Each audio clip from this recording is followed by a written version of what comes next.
you have other things in your life. So you don't want your mind to be filled with this emotional toxicity. Do you? Do you? No, you don't. You don't. Trust me, you don't. You want to move on to your post-divorce life. You don't want to get preoccupied with these little battles that seem like they're the war. They're not the war. Welcome back to Getting Divorced Without Losing Your Mind. I'm Corey Shapiro. We're continuing our 3-part series on emotional judo. We're on step 2 and step 3 today, which is getting to yes and listening through the noise. I want you to think of step 1, offering emotional support. That's our last episode, as getting your sea legs. And now we're steering a ship through choppy waters. That's what step 2 and step 3 is all about. But let me give you again the 5-step framework. Just a quick refresher to make sure you're getting this. First, we're going to offer some emotional support, even when we're activated, even though we want to focus on ourselves and our internal issues. That's hard to do. So step 1 is offering emotional support. Step 2, getting to yes. Step 3, listening through the noise. We're going to talk about that today. Next episode, respond with curiosity, not criticism, and ask, don't demand. Ask, don't demand. All right, so getting to yes. Here's the issue. The issue is we're focused on positions. That's what we focus on. It's like, I want X, Y, and Z. I want primary custody. I want 50-50. I want to pay you X amount. I want to pay you Y amount. It's usually, a big difference. Those are positions, and we call that position polarization. And people get stuck. They get really stuck on the surface, on the positions. And that's where you have, difficult negotiations. That's when you have difficult court cases because it's adversarial. You don't want to give up ground. Who's going to give in first? Not me. I'm going to, hold on tight to my position. But here's the truth. The truth is these positions are an inartful articulation of what really is going on. Okay? It's like you have to translate. If I'm going to put this in English, you got to translate what's going on. Because if someone says, I want primary custody, that position, and the other person says, I want 50-50, what I'm really hearing is their unmet needs. That's where we go below the surface. And I'm just doing it now naturally by default. And I can hear, you really want stability for these children. 50-50 parent. You really want a meaningful relationship with these children. Someone who wants more child support than you think is reasonable. You're really concerned about your financial security. Yeah. Get that yeah. Then you have it. That's step 2. Okay. We're going below the surface to figure out what's really going on. Now, I want to tell you a little thing I've been thinking about. I'm wondering why so many attorneys do this. And it's also in other professions. So let's call it the 10-80-10 rule. I'll explain what I mean. Is the first 10% of the divorce case, in a lot of cases, is you're dealing with this partner, you're dealing with someone who's really, seems smart and active and interested. And when you have these long divorces, they take so much time. They hand it off to the 80%. You also could see this, I think, in construction, where the contractor talks to you for the first part. And all the heavy work is all these other people that you don't really associate with.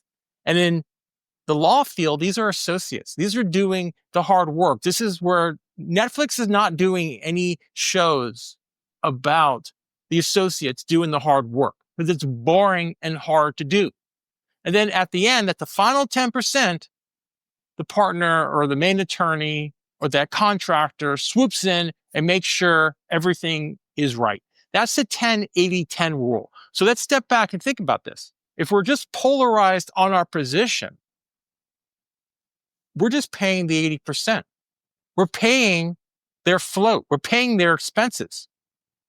See, the logical brain is like, why are we paying the 80%? There has to be a better way.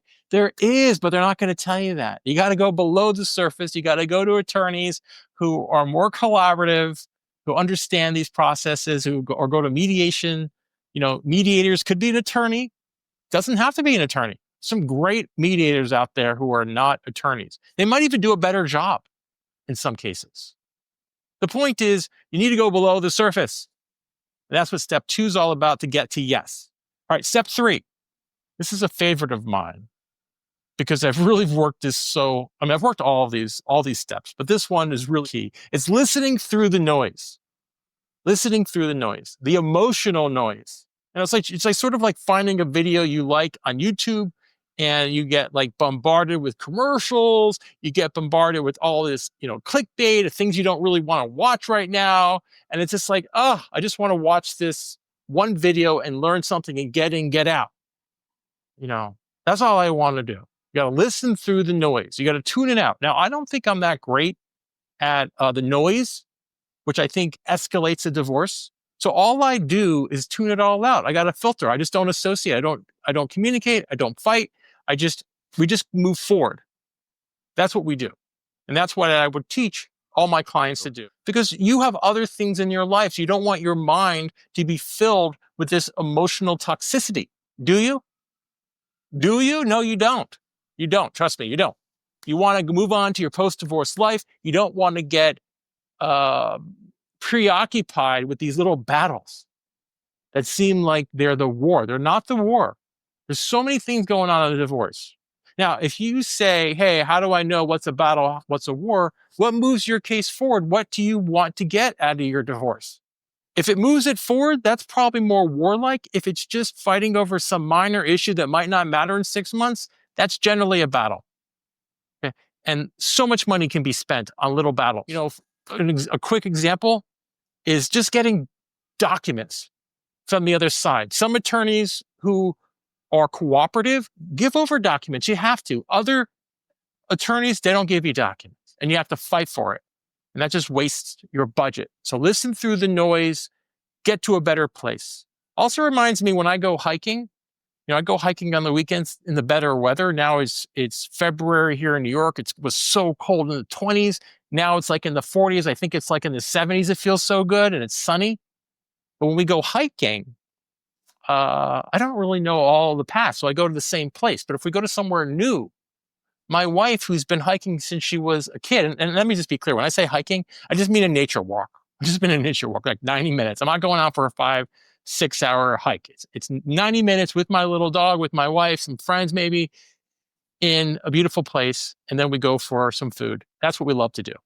But sometimes we go to somewhere new and there's these paths. And instead of panicking, instead of worrying about it, my wife takes over. She knows how to do it. And that's what I suggest you do.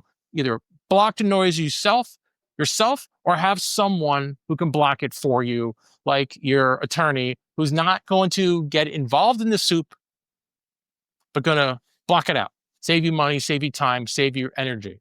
All right, we're up to our reset question. When was the last time you and your ex agreed on anything? Now, if you haven't agreed on anything for a while, that's a pattern I'm trying to break. Now, how did that compare when you did agree on something to fighting, to having position polarization, to clashing?